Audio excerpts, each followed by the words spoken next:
Agosto de 1998 marcó el final de todo para Mikhail. En cuestión de días perdió no solo cada rublo que había ahorrado, sino también a la mujer con la que había compartido su vida durante una década.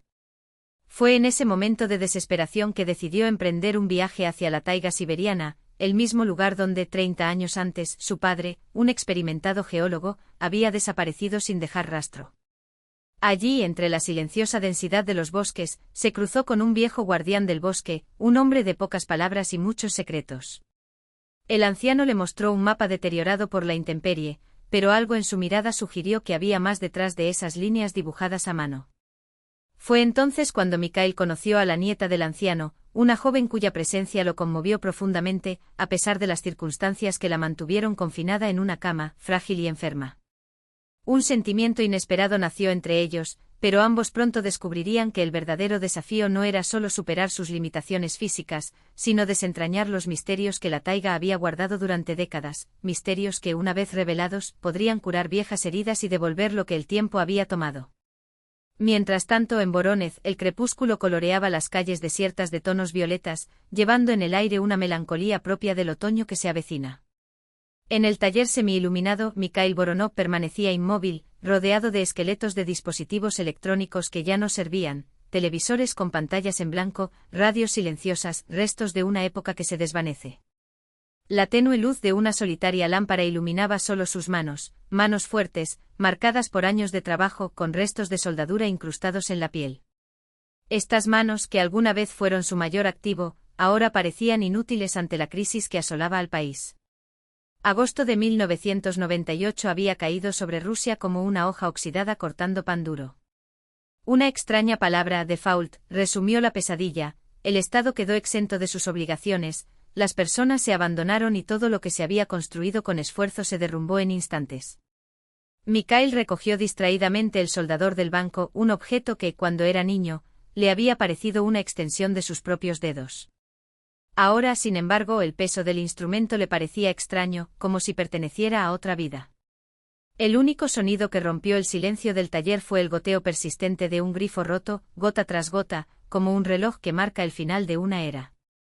Mikhail, ¿por qué sigues aquí? La puerta crujió y en la abertura apareció la robusta silueta de Semyonov, su único ayudante y experto en todo oficio. Son casi las 10.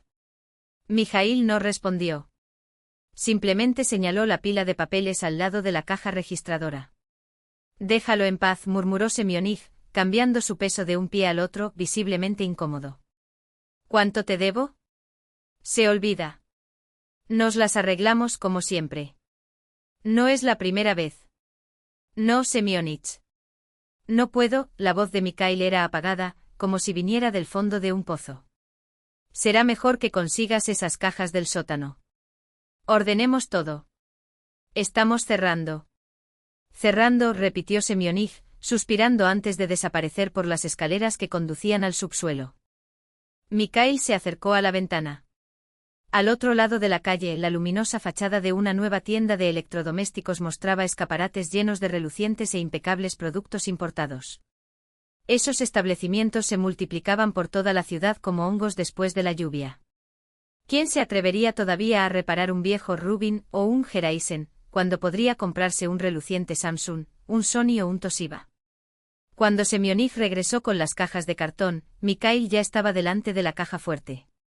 En el interior, solo una carpeta con documentos, un sello, algunos fajos de rublos ahora inútiles y una fotografía amarillenta, su padre, Nikolai Sergeyevich Voronov, vestido con uniforme de geólogo, junto a un helicóptero. En el reverso un mensaje descolorido, para Mimi Sutka. Volveré pronto. 1966. No volví. Misenka, ¿por qué estás aquí sola? Las cálidas manos de Anna Stepanovna cayeron sobre los hombros del niño de 10 años, acurrucado junto a la ventana de la habitación del orfanato. Afuera, la nieve tardía azotaba los cristales, mientras que dentro de la habitación el frío era tan intenso que el aire salía de la boca de la gente en forma de vapor. ¿Mi madre me recogerá? Era la pregunta que repetía todos los días, desde que llegó al orfanato tras la muerte de su madre. Anna Stepanovna se sentó a su lado y lo abrazó. Tu madre ahora es un ángel, Misenka. Ella te cuida desde el cielo. ¿Y mi padre? Prometió que volvería. El niño le mostró la fotografía que guardaba debajo de la almohada. El educador suspiró. ¿Cuántos niños como él habían pasado por sus manos, hijos de padres desaparecidos, alcohólicos, tragados por los vastos e indiferentes espacios del país? Pero ese chico era diferente. Sus ojos tenían una seriedad que no correspondía a su edad, como si supiera demasiado en tan pocos años. Mira lo que traje, sacó un despertador roto del bolsillo de su delantal. Nina Vasilievna dijo que tendría que tirarlo. Pero creo que puedes intentar solucionarlo. El rostro del niño se iluminó cuando recogió el objeto. Sus dedos, sorprendentemente diestros, abrieron con seguridad la tapa trasera. Entrecerró los ojos mientras examinaba los diminutos engranajes. Aquí está torcido, y este resorte saltó, murmuró, absorto en la tarea. Media hora después el despertador sonó como nuevo. Tienes manos de oro, Misenka, sonrió Anna Stepanovna. Todo lo que se rompe, lo arreglas tú. Un hombre así no teme ninguna adversidad. Y él le creyó. Lo creyó cuando, después del 8º grado, ingresó al curso técnico. Lo creyó cuando, en el ejército, fue destinado al área de comunicaciones. Creyó en los años 80, después de la recesión, cuando consiguió trabajo en un taller de reparación de televisores y, más tarde, cuando se atrevió a aceptar trabajos clandestinos, reparando equipos importados que comenzaban a ingresar al país, grabadoras japonesas, radios alemanas, electrónica finlandesa. Todo pasó por sus manos y todo volvió a funcionar. En 1991, cuando el país estaba intoxicado por la nueva libertad y el caos que la acompañaba, abrió su propio taller, pequeño, en el semisótano de un edificio, pero suyo. Conoció a Svetlana, una rubia vibrante, extrovertida y llena de vida. Se casaron y él invirtió todo lo que tenía en el negocio común, ahorros, energías, esperanzas. El recuerdo le dolía como un cuchillo. Svetlana, 10 años a tu lado, y aquí sus últimas palabras, siempre fuiste como tu soldador, metal frío. Necesitaba calor. La última conversación tuvo lugar una semana antes, en el apartamento que habían comprado en vísperas de la crisis, endeudándose. Entonces Stenchenko, ¿Te vas con él? Mikhail miró por la ventana sin volverse. Georgi Stenchenko, su socio, que debía hacerse cargo de las finanzas del taller, pero acabó ocupándose de su esposa. No empieces, Misa, Svetlana cerró la maleta con un ruido sordo. ¿Crees que es fácil? Pasé 10 años a tu lado y nunca supe lo que piensas o sientes. Siempre guardó silencio, pero en los últimos años se ha cerrado por completo.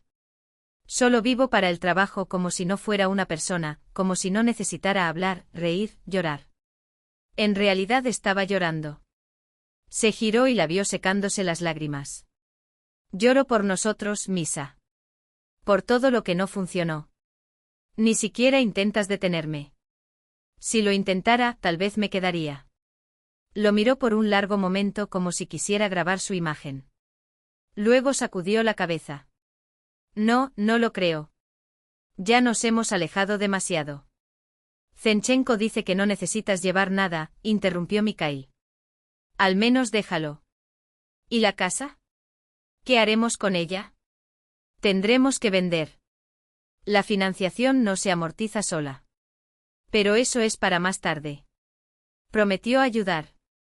Svetlana siguió hablando de la división de bienes, de los documentos del taller que estaban a nombre de ambos, de las compensaciones que se le debían a ella como socia.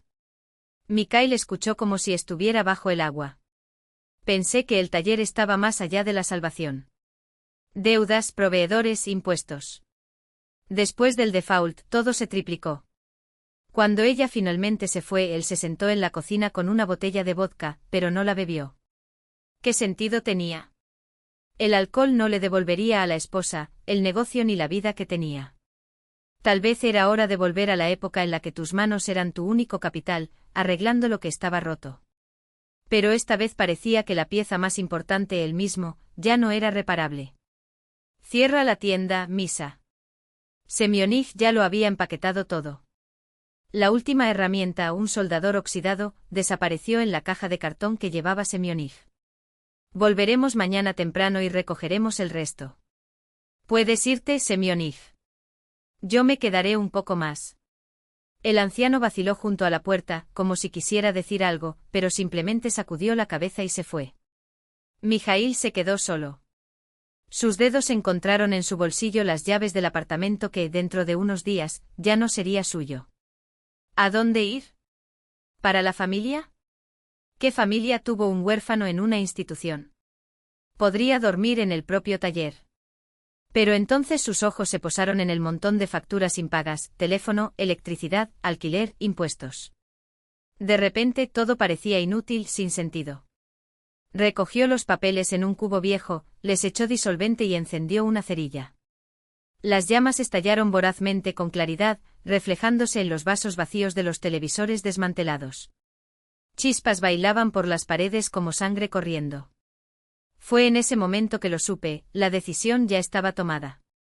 Regresaría al lugar donde su padre había comenzado y terminado su camino, a Siberia, a lo largo de los senderos de la taiga que una vez se habían tragado el rastro de Voronov. No para trabajar, sino para buscar.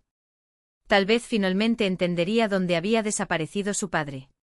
¿Y qué debería hacer ahora? Sacó la fotografía de su bolsillo.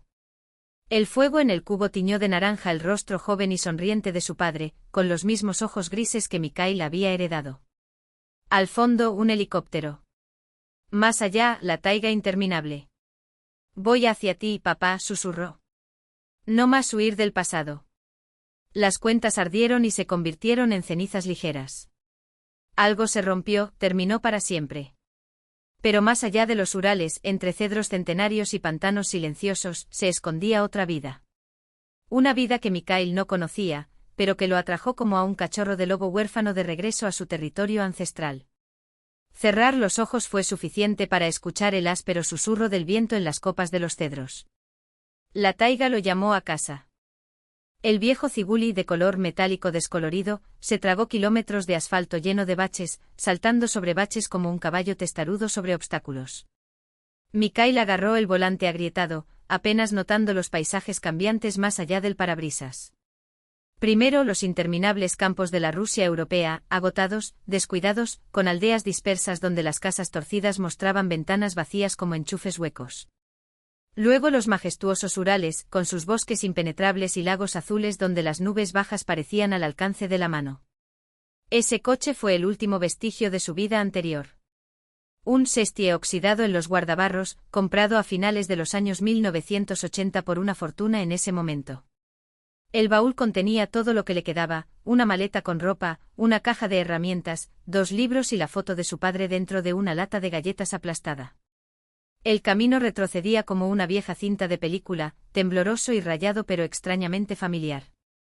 Mikhail escudriñaba cada árbol, cada ciudad, cada río que pasaba, como si buscara en aquellos descoloridos fotogramas una escena que lo explicara todo: su padre, él mismo, la vida que se había cerrado en un círculo tan inesperado. Volver a los círculos de antaño cruzó por su mente. ¿Dónde habría leído eso? Quizás en la Biblia que la educadora Anna Stepanovna leyó en secreto a los niños del orfanato. Ella era religiosa y en aquellos días eso podría costarle su trabajo, o algo peor. Pero él no tenía miedo. Lo más terrible es dejar a un niño sin alma, afirmó. ¿Dónde hasta ahora, muchacho?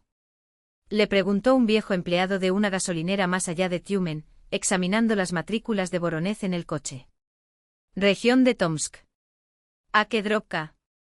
¿Kedrovka? El hombre se rascó la nuca. Es el fin del mundo en medio del bosque. Allí solo hay cazadores y ermitaños. ¿Qué vas a hacer allí? Mijaíl se encogió de hombros. Asuntos. El anciano murmuró algo comprensivo y no insistió. Cada kilómetro lo alejaba más de lo que había estado. Y algo dentro de él empezó a cambiar, como un resorte que se estaba descomprimiendo después de años de apretar su pecho. Ahora podía distinguir colores, olores, sonidos. No veía a las personas como clientes o acreedores, sino como seres vivos, cada uno con su propia historia. La anciana que vende setas riziki en el mercado de carretera, duras y perfumadas a resina. El anciano con un cigarrillo de paja contando cómo su yerno fue al pueblo y desapareció. El niño de 10 años con la nariz pelada, que por 5 rublos ayudó a empujar el coche parado cuesta arriba. De pronto todos ganaron volumen, realidad. Como si antes Mikhail viera el mundo a través de un cristal empañado y ahora alguien lo hubiera limpiado hasta hacerlo chirriar. El padre. Comenzó a pensar en él constantemente, no en fragmentos dispersos como antes, sino con una obsesión que reconstruía cada detalle que su madre había mencionado. Inventé lo que faltaba sin darme cuenta. Su padre era geólogo alto, de hombros anchos y barba espesa. Eres como él, dijo su madre. Aunque, ¿cómo podría saberlo? Según los documentos, Nikolai Sergeyevich Voronov desapareció en 1966. Mikhail tenía 7 años. Apenas lo recordaba, un hombre que aparecía en casa como un huracán, ruidoso, alegre, lleno de regalos y de historias de las maravillas de la taiga. En raras visitas, le hablaba a su hijo sobre el oro escondido en los lechos de los ríos, sobre los bosques de cedros vírgenes donde las piñas eran del tamaño de un puño, sobre los animales que vivían allí, rosomacas, osos, lobos. La versión oficial, desaparecido en la taiga tras un accidente de helicóptero.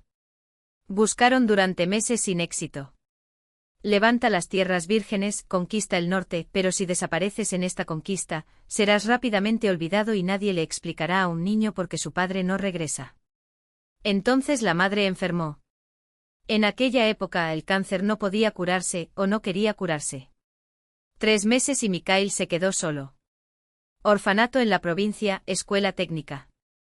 Y ahora, 30 años después, se dirigía hacia donde había desaparecido el rastro de su padre. Como si solo ahora tuviera la oportunidad de arreglar algo, de comprender, de perdonar. Kedrovka era exactamente como la había descrito el viejo encargado de la gasolinera, un grupo de casas de madera perdidas en la taiga, como un botón caído al azar sobre una alfombra verde. 20 casas, un almacén, la sede del soviet rural. Y la taiga, inmensa, implacable, sublime.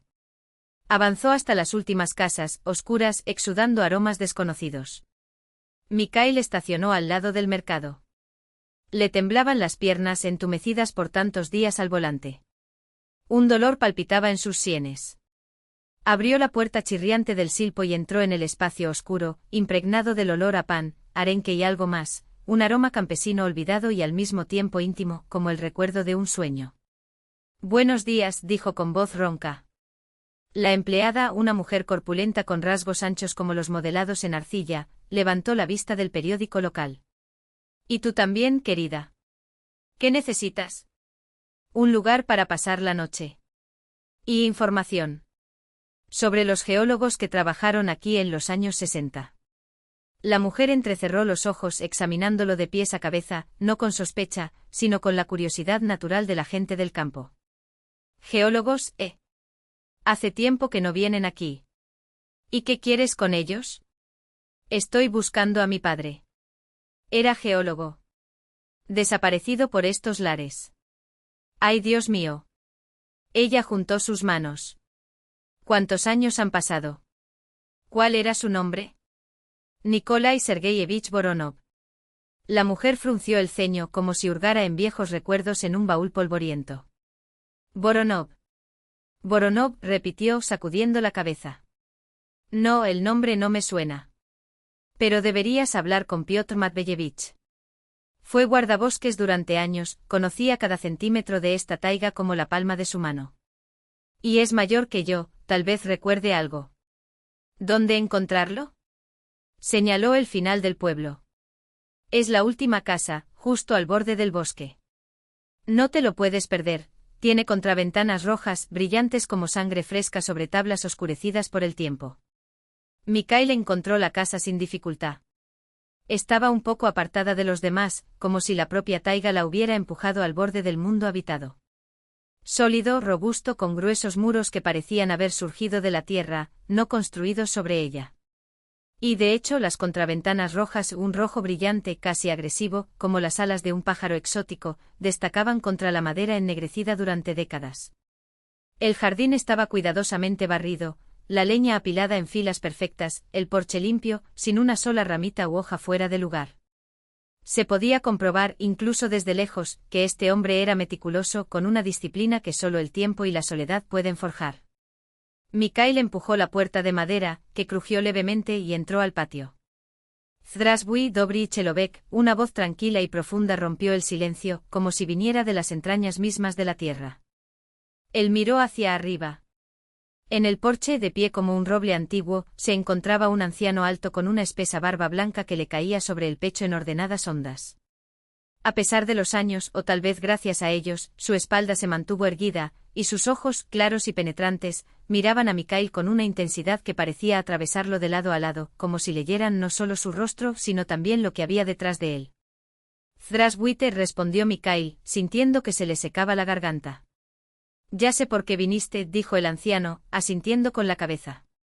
En el pueblo las noticias vuelan más rápido que los cuervos. Hizo un gesto con su mano callosa invitándolo a entrar. Pasa, Sinok. El camino no debió ser fácil. Dentro de la casa, el aire estaba cargado de olores que Mikhail no había olido en años, hierbas secas que colgaban del techo, resina de pino, pan recién horneado. La enorme pechka, el corazón de aquellas casas rusas, ocupaba casi un tercio de la única habitación e irradiaba una calidez que parecía abrazar a la gente. A su alrededor, muebles rústicos de madera, hechos a mano, pero tan bien trabajados que cada pieza parecía haber sido tallada para durar siglos. En las paredes, fotografías amarillentas en marcos de metal, pieles de animales tendidas, un rifle de caza colgando de clavos oxidados. En el Krasny Ugol, el rincón sagrado de la casa, había un icono antiguo, ante el cual una pequeña lámpara parpadeaba con una llama débil, como un ojo que observaba todo en silencio. Siéntate a la mesa, dijo Piotr Matveyevich señalando un banco de madera lisa. Te daré algo de comer. El camino debe haberte abierto el apetito, ¿verdad? Mikhail asintió y solo entonces se dio cuenta del peso de las últimas semanas, las noches de insomnio, las paradas en gasolineras sucias, las comidas apresuradas en los restaurantes de la carretera, todo se derrumbó sobre él a la vez, como si el cansancio hubiera esperado justo ese momento para revelarse. Se dejó caer en el banco y se pasó la mano por la cara, sintiendo la barba incipiente arañarle la palma. El anciano colocó sobre la mesa un cuenco de barro conschiumeante, la sopa de repollo y carne que era un pilar de la cocina rusa, un trozo grueso de pan negro y un salero de madera. El humo se elevaba en espirales, llevando consigo el olor a setas silvestres, a carne ahumada, a algo que solo podían hacer en una sartén sobre fuego vivo. Coma, dijo Piotr Matveyevich sin ceremonias. Recupera tus fuerzas. Entonces dime qué te trajo a este rincón del mundo.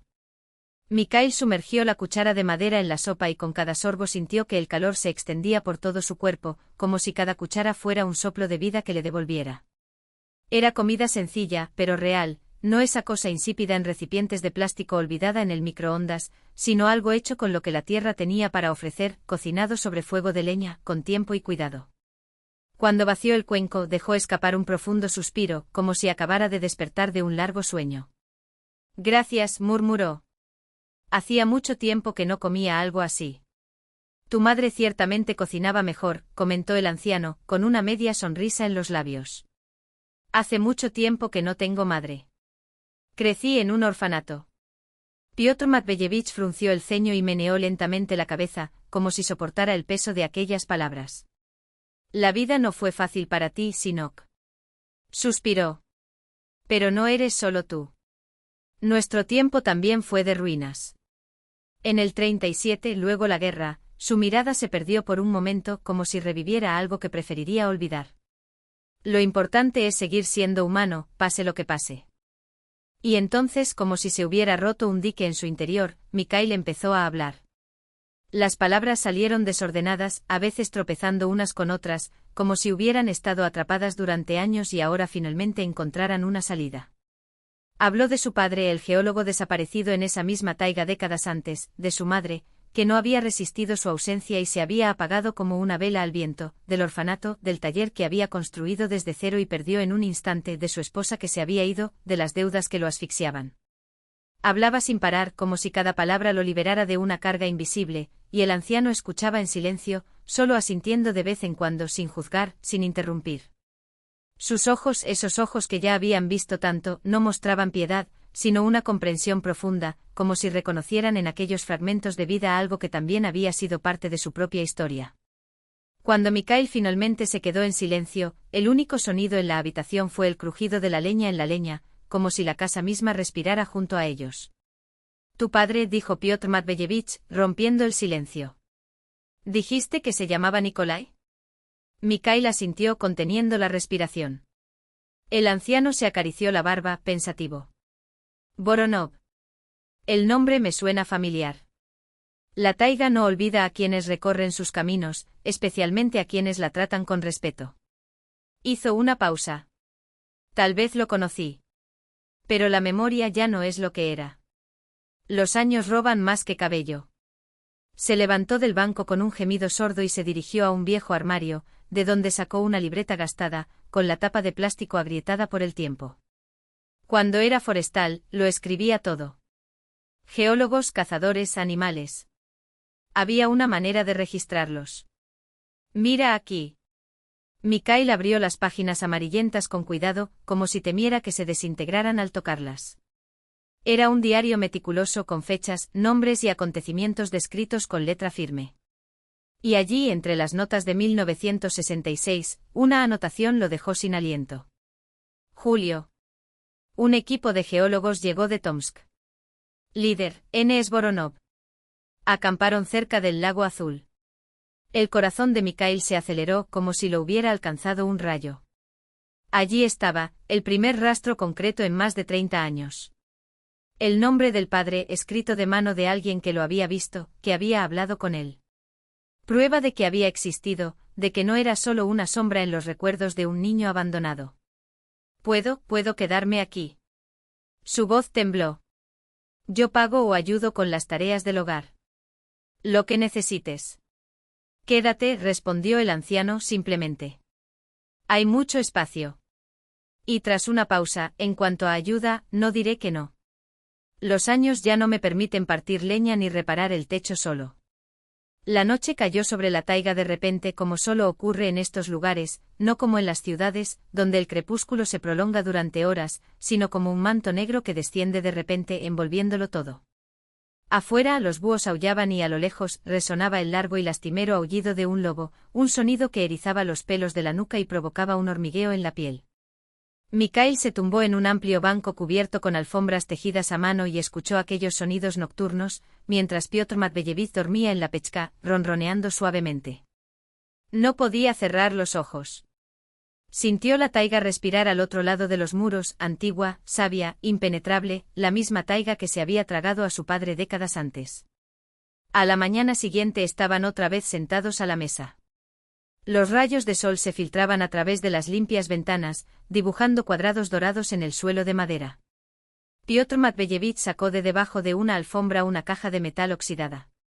Mira esto, dijo abriéndolo con cuidado. Guardo mapas aquí, incluidos algunos que dejaron los geólogos. Desdobló sobre la mesa un mapa desgastado, cuyos colores se habían descolorido con el tiempo. Mikhail contuvo la respiración. Había contornos de lagos, ríos, cadenas montañosas y en el borde de un lago cuya forma parecía una herradura, una nota a tinta. Base de expedición Voronov NS, 1966. Eso. Mikhail no encontró palabras. Era como si el suelo se hubiera abierto bajo sus pies, no para tragárselo, sino para revelar un camino que siempre había estado ahí, esperando. Sí, Sinok, confirmó el anciano asintiendo. No creo que hayas venido aquí en vano. La taiga guarda sus secretos, pero para aquellos que buscan sinceramente, a veces abre el telón. Mikhail miró el mapa y un sentimiento extraño floreció dentro de él, no era alegría, no, era algo más grande. Como si, después de años de respirar aire viciado, finalmente hubiera inhalado un sorbo de viento puro. No era solo el rastro de su padre lo que había encontrado. Era el camino de regreso a casa. Afuera los cedros crujían y sus murmullos se mezclaban con la respiración tranquila del viejo guardabosques. La taiga recibió a Mikhail como una madre recibe a su hijo pródigo, sin reproches ni preguntas. Él simplemente abrió los brazos y dijo: Taiber Nulsia. Yazdala. ¿Has vuelto? Esperé. Siberia en noviembre ya anunciaba sus primeras heladas con un aire cortante que mordía la cara. Haré un poco más, Matveevich, respondió Mikhail, ajustándose los guantes gastados. El viejo guardabosques murmuraba entre dientes, sin levantar la vista del hacha que afilaba, terca, mientras haya luz. La voz áspera pero sin malicia sonó como un eco del pasado, uno de esos comentarios que hacen los padres cuando saben que la obstinación de su hijo es, en el fondo, un rasgo heredado. Y cada vez que esas palabras caían en el aire, algo en Mikhail se contraía y llenaba al mismo tiempo, un dolor antiguo mezclado con un orgullo que no podía nombrar. Esa semana, entre las grietas de las tablas de la cabaña y el olor a resina quemada, Peter Matveyevich había desentrañado sus recuerdos de Nikolai Voronov como quien esparce semillas al viento, fragmentos secos, precisos, sin florituras. Un hombre de huesos duros, tu padre. Trataba la taiga como si fuera una persona, pedía permiso antes de cortar una rama, decía gracias cuando cazaba. No era de los que hablan por hablar, cuando abría la boca, valía la pena escucharlo. Las piezas de la historia encajaron como las piezas de un rompecabezas, el hábito de leer junto al fuego, el cuaderno que nunca salía de su bolsillo, los ojos grises, igual que los tuyos, solo que más vivos, muchacho. Más claros como el cielo antes de la tormenta. El anciano no tenía prisa y no tenía paciencia para mentir. Si se le escapaba un recuerdo, terminaba el tema con un saludo, no lo diré. Podría inventarlo, pero ¿para qué? No quieres humo, quieres fuego. Y era verdad. Mikhail prefería los honestos silencios de Matveyevich a los vacíos consuelos que había escuchado durante años. Fue entonces cuando el aroma del schi, la sopa espesa de repollo y carne, y del pan recién horneado invadió la cabaña, llevando consigo el gruñido hambriento del estómago de Mikhail. Levantó el último tronco, lo partió de un golpe seco y comenzó a amontonar la leña bajo el rústico refugio. El sol de la mañana, aunque pálido, proyectaba sombras nítidas sobre la nieve. La izba, calentada desde la noche anterior, guardaba el calor como un secreto, pero el aire que salía de los labios aún se convertía en pequeñas nubes blancas. Dentro de la casa, Mikhail escuchaba atentamente la vieja radio Okean, el único vínculo del guardabosques con el mundo más allá del bosque. El dispositivo siseó, escupiendo estática en lugar de la clara señal del faro. Lámparas, murmuró, quitando con cuidado la tapa trasera. Los componentes oxidados por el tiempo parecían resistirse al tacto, como poniendo a prueba su paciencia.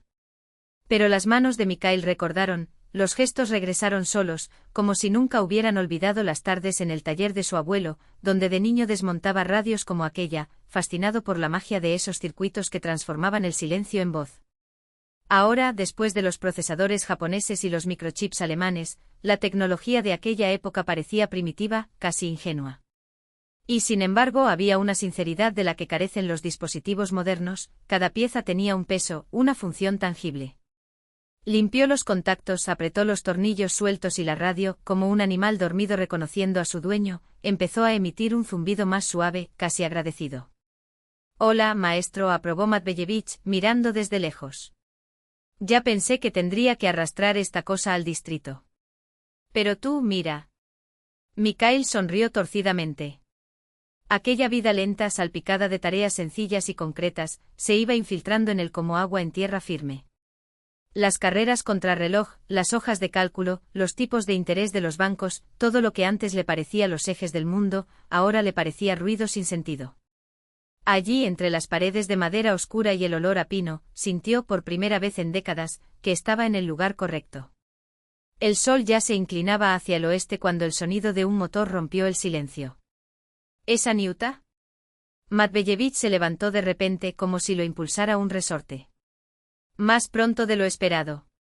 Se apresuró hacia la puerta mientras Mikhail permanecía en la mesa, repentinamente inmóvil, como si sus manos hubieran olvidado cómo moverse. Sabía de la existencia de la nieta del anciano, la profesora de Krasnoyarsk, cuyas fotografías colgadas en la pared mostraban a una mujer de cabello claro y mirada seria. Pero un retrato enmarcado era una cosa, otro, muy diferente, era la persona real, de carne y hueso, para quien no era más que un extraño que había invadido el territorio sagrado de la familia. Abuelo, hola. ¿No te lo esperabas? La voz femenina, clara y vibrante, resonó desde el porche. Llegué para quedarme unos días. Mikhail levantó la vista. En la puerta, una silueta envuelta en una bufanda y cargando bolsas incómodas intentaba mantener el equilibrio. Su cabello rubio, escapado de una gorra que no le ajustaba bien, brillaba con los últimos rayos del sol. Sus mejillas, enrojecidas por el frío, le daban un aspecto casi infantil, pero sus ojos, atentos, directos, lo miraban sin sospechas, como si lo conocieran desde hacía mucho tiempo. Se puso de pie y extendió la mano antes de que la razón pudiera detenerlo. Mikhail. Estoy visitando a Pedro Matveyevich. Anna, respondió ella apretando sus dedos con una firmeza que lo sorprendió, no era el apretón delicado que algunos esperarían de una mujer, sino un gesto confiado, de alguien acostumbrado a llevar riendas. Espera con las preguntas, interrumpió el anciano, moviéndose ya para quitarle las bolsas de las manos. Primero limpiemos este desastre.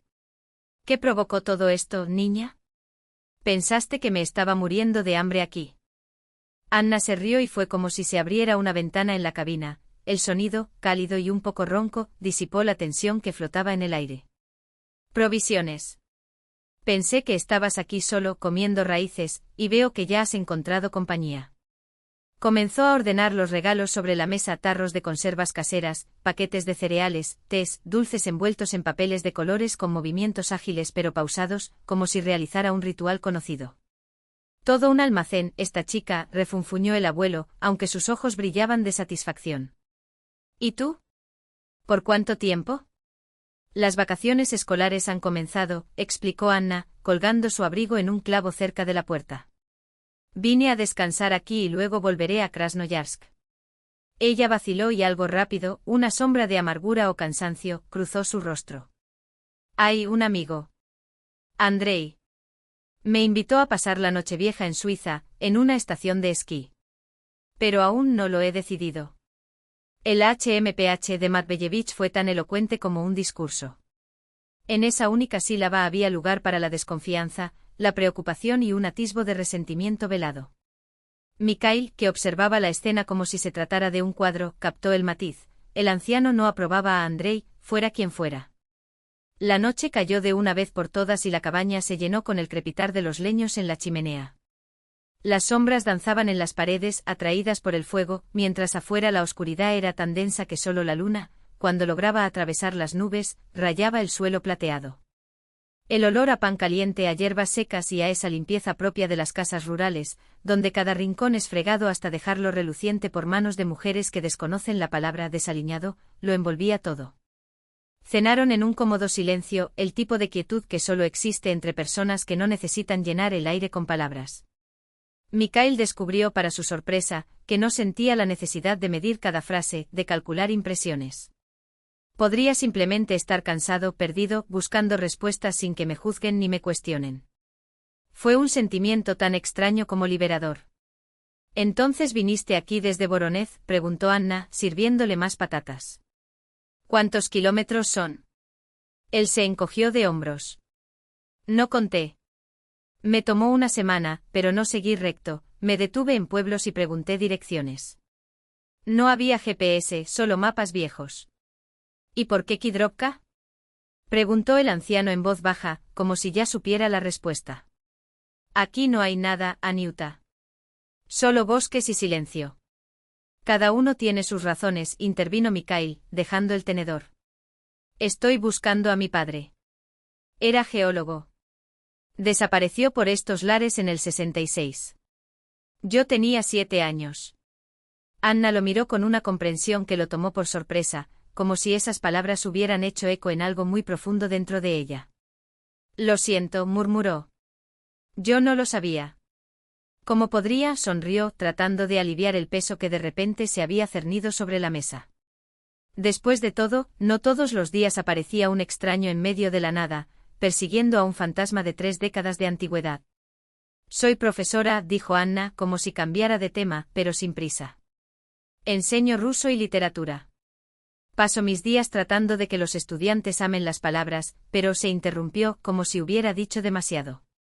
Pero, animó Mikhail, curioso.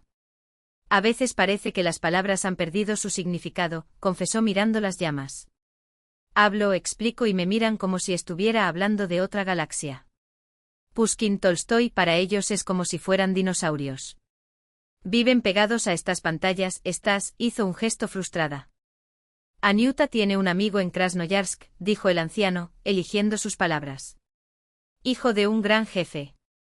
Vino aquí una vez con un auto caro y ropa exterior. Ese tenía los ojos vacíos. Luego ya no le importó. Ya veo que no le agrada. Abuelo. Anna protestó sonrojándose. Andrei está ocupado. Tiene negocios, contactos internacionales y sus ojos no están vacíos. HMPH, repitió Matveevich, y el fuego crepitaba como si estuviera de acuerdo. El silencio que siguió no fue incómodo. Fue uno de esos momentos en los que cada uno se sumerge en sus propios pensamientos, mientras las sombras se alargan y el mundo exterior parece detenerse. Mikhail observó a Anna, estaba sentada, abrazada a sus rodillas, con el rostro iluminado por las brasas. A primera vista parecía joven, casi como una niña, pero las finas líneas alrededor de sus ojos contaban otra historia, de noches de insomnio, de decisiones tomadas, de sueños que tal vez se habían desvanecido con el tiempo. ¿Quieres que lea algo?, preguntó de repente, como si la idea hubiera surgido en ese preciso momento. Siempre llevaba consigo los versos de Tommy Kruptsov cuando visitaba a su abuelo. Aquí, en medio de la taiga, los poemas adquirieron otra dimensión, como si las palabras resonaran más profundamente entre los árboles helados y el espeso silencio de la nieve. Sin esperar respuesta, Anna sacó de su bolso un pequeño libro con la tapa gastada, marcado por una hoja seca entre las páginas. Lo abrió con cuidado y comenzó a leer en voz baja, pero con una intensidad que hacía vibrar el aire de la habitación.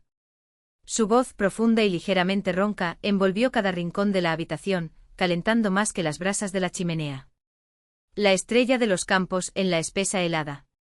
Se detiene y mira los polinios oscuros. Ya han sonado 12 campanadas y la prisa del sueño se encuentra con la realidad en la cima. Mikhail escuchó inmóvil, como si el mundo exterior, el viento cortante, la nieve amontonándose en las ventanas, incluso el clima, se hubiera detenido. Ya no estaba el mecánico de Moscú ni el hombre que huía de sí mismo. Solo estaban esos versos, ese timbre que parecía tejer hilos invisibles entre las palabras y algo muy dentro de él, un dolor dulce, casi olvidado, de pertenecer a un lugar. Cuando Anna terminó, el silencio que cayó fue tan denso que parecía tangible, como el eco de un acorde que tarda en disiparse.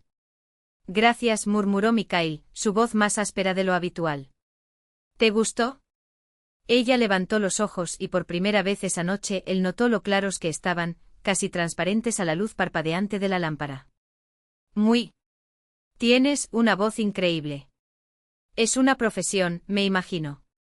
Anna se sonrojó levemente, un gesto que la hizo parecer aún más joven. Tal vez. Cuando lees en voz alta a una sala de niños todos los días, terminas encontrando un ritmo. Pero eso no es todo, interrumpió como sorprendida de sí misma. Es solo que siento lo que leo. No puedes fingir. Eso es raro, dijo Mikhail con sinceridad. La mayoría de la gente simplemente memoriza palabras. Y así empezaron a hablar, como si el tiempo no tuviera límites. Hablaron de libros, de los estudiantes que Anna intentaba inspirar en una escuela perdida entre las montañas, de la taiga que comenzaba justo detrás de la puerta y se extendía como un reino salvaje e indómito. Mikhail, a su vez, habló del taller, no con amargura, sino como quien cuenta la vida de un extraño. Empezó de cero en el año 91, cuando el país estaba tambaleándose y nadie sabía a ciencia cierta lo que le esperaba.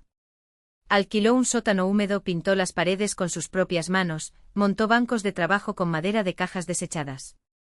Los primeros clientes llegaron con recelo, como esperando una estafa, hasta que se dieron cuenta, él no solo reparaba las máquinas, sino que las entendía. A veces juraría oír un murmullo en los circuitos, como si los dispositivos susurraran sus secretos. Parece una locura, ¿no? Se rió avergonzado. No lo parece, Anna negó con la cabeza seriamente. Es mágico. Crear en lugar de destruir. Devolverle vida a las cosas.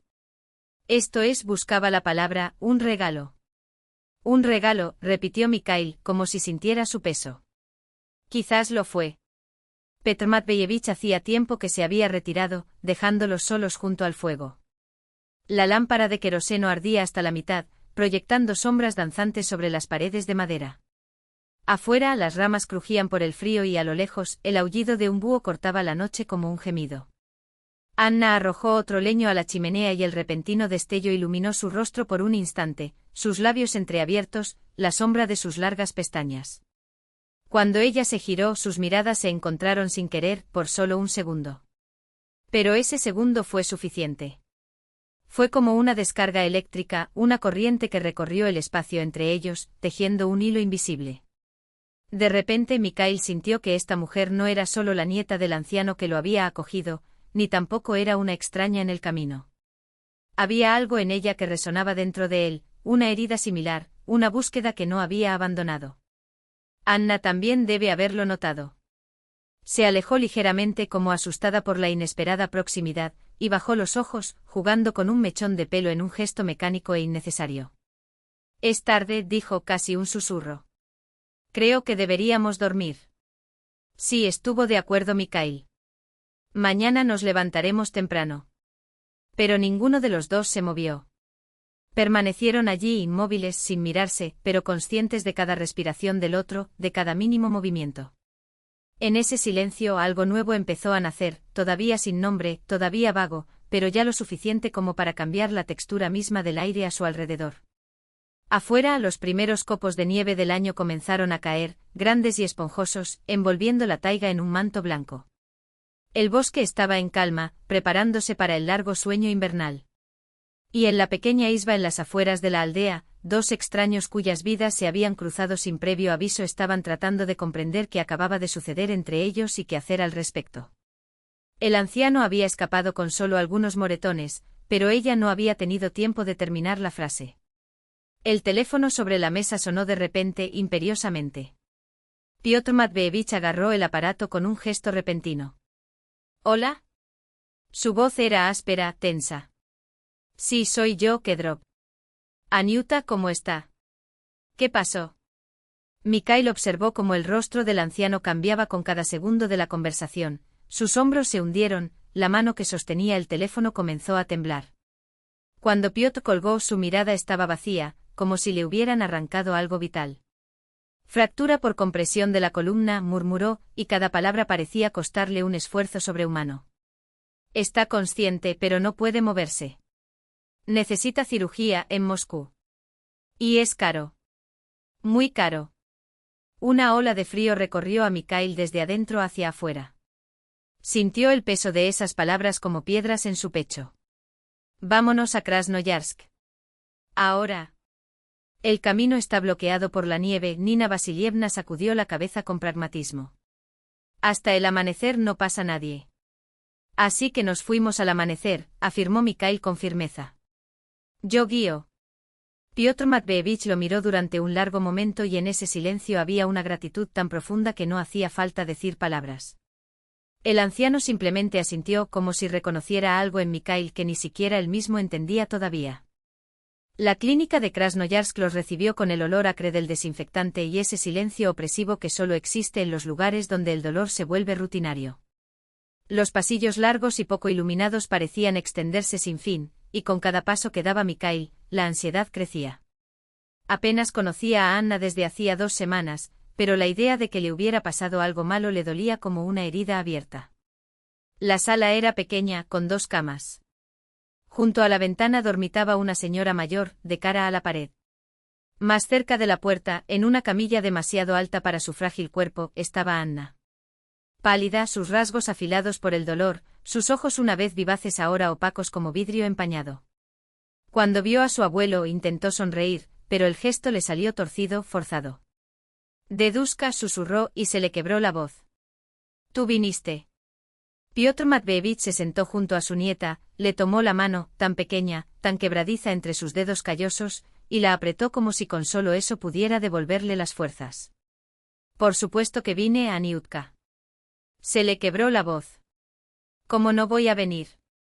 Estoy bien, mintió tratando de levantarse, pero un espasmo de dolor la hizo hacer una mueca. Pravda, estoy bien. No llores, Dedushka. Andrei dijo que vendrá pronto. Mikhail permaneció junto a la puerta, inmóvil. Una culpa irracional lo asfixiaba, como si hubiera podido, o debería, haberlo impedido. Anna notó su presencia y por un instante sus ojos brillaron con algo que parecía alegría. Genuino, aunque fugaz. Misa, llamó sorprendida. ¿Tú también viniste? Se acercó vacilante. Por supuesto que vine. Tenía la garganta apretada. No podía alejarme. Gracias, dijo simplemente. Fue entonces cuando la puerta se abrió de nuevo. Entró un médico, un hombre de mediana edad, con profundas ojeras y un cansancio que no borraba la atención en sus ojos. Los revisó con un rápido examen visual. ¿Miembros de la familia? Preguntó, ya haciéndoles señas para que lo siguieran. Hablemos afuera. En el pasillo no hubo dudas. Fractura por compresión. Muy grave. El médico habló en voz baja, pero cada palabra resonó como un martillo. Por ahora está paralizada, pero esto puede ser reversible. Aquí hicimos lo que pudimos, estabilizamos, aliviamos el dolor. Pero la cirugía que necesita, sacudió la cabeza. Solo en Moscú. Implantes especiales, equipo especializado. No lo tenemos aquí. ¿Y sin la cirugía? Piotr Matveyevich pareció encogerse cuando formuló la pregunta. El médico vaciló como buscando las palabras menos crueles. Sin la cirugía, suspiró. Invalidez permanente. Quizás para siempre. Ahora no puede caminar, pero todavía siente las piernas, eso es bueno. Pero abrió las manos en un gesto de impotencia. El tiempo no está de nuestro lado. Cuanto antes mejor. ¿Cuánto cuesta? Preguntó Mikhail con más dureza de la que pretendía. El médico lo miró a los ojos. Unos $20.000. El silencio que siguió fue como un golpe. Piotr Matveyevich palideció. Esa suma era un número abstracto, un sueño inalcanzable para un hombre que vivía de lo que le daba la taiga. Sus manos, siempre tan firmes, ahora temblaban como hojas al viento. Anna tiene un niño, murmuró como si las palabras le dolieran. Andrei.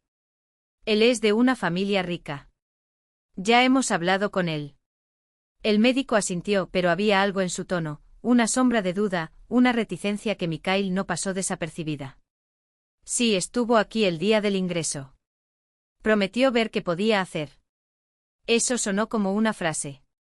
Mikhail sintió un nudo en el estómago. Anna se estremeció y lo miró sin comprender, perdida. ¿Escuchaste? Preguntó con voz débil. Mijaíl no lo negó. Lo siento, fue todo lo que pudo decir. Abrió los dedos y el teléfono cayó al suelo. Las lágrimas corrieron por sus mejillas, no por desesperación, sino por una extraña liberación, como si un dique de dolor, retenido durante tanto tiempo, finalmente se hubiera derrumbado. Qué tonta fui, susurró, más para sí misma que para él. Creyó cada palabra de ese hombre. Había pensado, aquí está la felicidad. Y ni siquiera se había despedido como es debido. Mikhail se sentó a su lado y la abrazó por los hombros. Anna hundió el rostro en su pecho y sollozó, un llanto amargo e inconsolable, de esos que surgen cuando un mundo entero se desmorona. Me las arreglaré, repitió entre lágrimas. Me las arreglaré. El abuelo no puede verme así. Soy fuerte, ¿no? Sí, respondió Mikhail, acariciando su cabello. Eres el más fuerte que conozco. La sostuvo en sus brazos, sintiendo los latidos de su corazón, angustiado como un pájaro atrapado en una trampa. Y en ese momento entendió una cosa simple, estaba dispuesto a hacer todo para ayudar a esa mujer. Lo que fuera necesario. En lo profundo de su alma, una vaga idea comenzó a tomar forma. Las cartas del padre, el helicóptero perdido en la taiga, esas enigmáticas marcas en el papel amarillento. Si lo que el viejo Petra había dicho estuviera realmente ahí, metales raros, o tal vez incluso oro, sería una locura, pero no había otras opciones. Anna se calmó en sus brazos. Las lágrimas se secaron. Se alejó secándose los ojos enrojecidos con un gesto de vergüenza. Lo siento, normalmente no soy así, un llorón. No eres un llorón, dijo Mikhail con firmeza. Eres humano. Y una muy buena persona. Ahora, ¿qué hago, Misa? Había un tono de impotencia en su voz. Sin la operación, no podré caminar. Y no tenemos dinero. Las palabras flotaron en el aire como una frase. Mikhail, sin embargo, se sorprendió a sí mismo. Lo harán, dijo con una convicción que no sentía. Lo prometo, Anya. El dinero aparecerá. Todavía no sabía cómo cumpliría esa promesa. En la puerta apareció Petr Matveyevich. Anna instantáneamente forzó una sonrisa. Abuelo, tomó tanto tiempo. ¿El doctor dijo algo nuevo? El anciano negó con la cabeza. No, Anutechka. Sigue siendo lo mismo, necesitas la operación. Puedo manejarlo, abuelo, repitió con una firmeza que no coincidía con el temblor de sus manos. Mikhail los observó, dos seres queridos que intentaban ser valientes el uno por el otro, ocultando su miedo detrás de una máscara de seguridad. Y sintió dentro de él que la determinación se endurecía como el acero. Necesitaba regresar a la taiga. Encuentra lo que su padre dejó atrás. Salvar a Anna, la mujer que en apenas 2 semanas se había vuelto más importante que nadie en su vida. Los días de enero transcurrían lentamente como resina congelada en los troncos de cedros centenarios. El tiempo en el hospital tuvo su propio ritmo, irregular, marcado por procedimientos, rondas médicas y raros momentos de tranquilidad entre oleadas de dolor. Mikhail había alquilado una pequeña habitación cerca de la clínica, con un sofá hundido y papel tapiz despegado, pero no necesitaba nada más. Al principio Petr Matveevich había insistido en quedarse, pero Mikhail convenció al anciano para que volviera a Kedrovka y cuidara la casa. No te preocupes, Matveevich, había dicho. Estaré con ella todos los días. Tan pronto como tengamos noticias, llamaré al Soviet rural. El anciano se resistió, pero acabó cediendo. Antes de irse, llamó a Mikhail a la ventana del hospital y le entregó un papel amarillento. Aquí.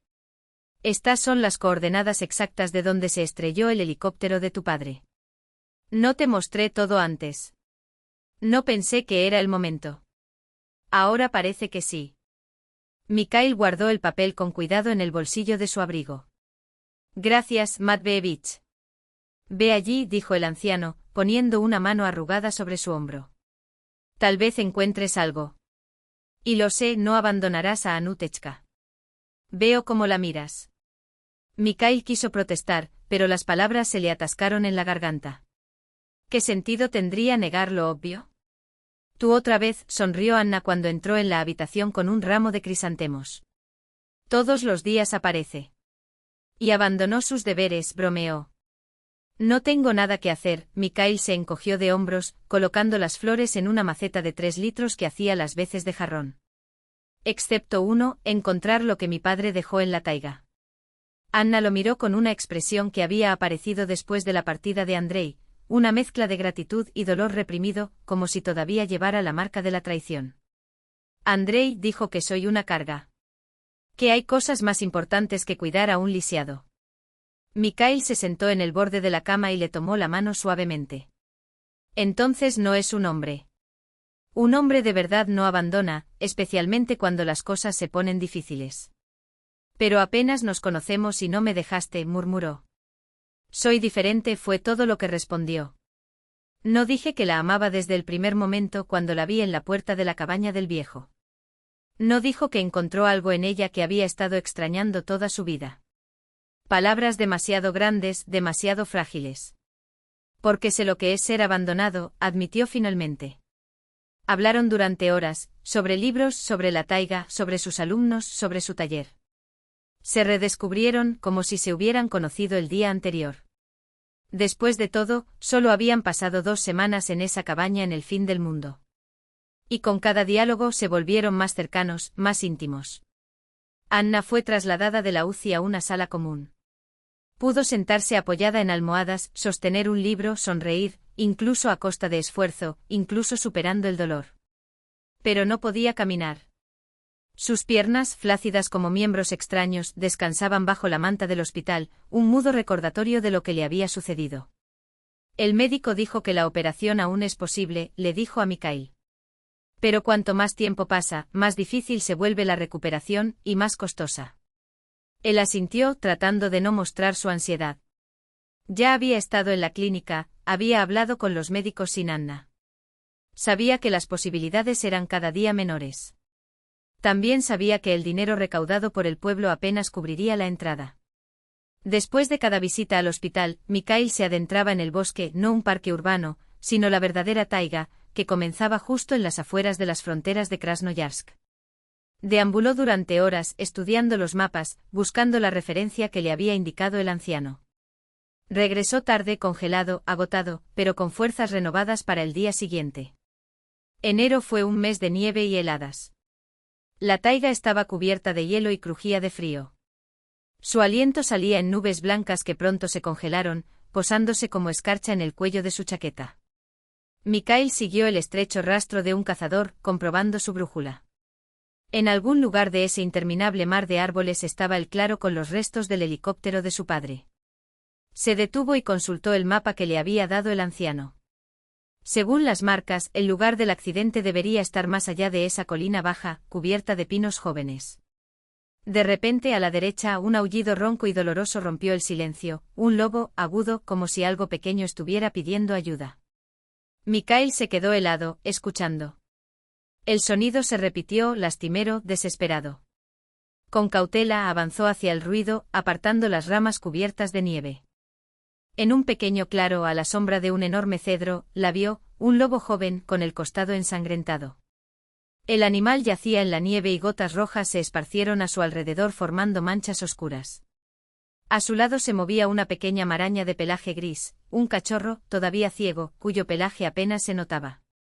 La loba gruñó al verlo intentando levantarse sobre sus patas, pero volvió a caer. Sus ojos dorados brillaron con desesperación y miedo. Intentó proteger a su bebé, pero sus fuerzas la abandonaron. Mikhail se acercó lentamente evitando movimientos bruscos. Vi la herida, profunda, irregular. Esquina del pasillo. Anna dormía exhausta con la pequeña Seri, ahora envuelta en una manta de lana, acurrucada a su lado. El cachorro que antes temblaba de frío y miedo, ahora respiraba tranquilamente, calentado por el calor humano. El abuelo de Mikhail, Piotr Matveevich, se acercó a la cama en silencio, observando la escena con los ojos húmedos. Sus dedos callosos, marcados por décadas de trabajo en la taiga, temblaron levemente mientras tocaba el cabello plateado de su nieta. ¿Está mejor?, preguntó en voz baja, como si tuviera miedo de despertarla. Sí.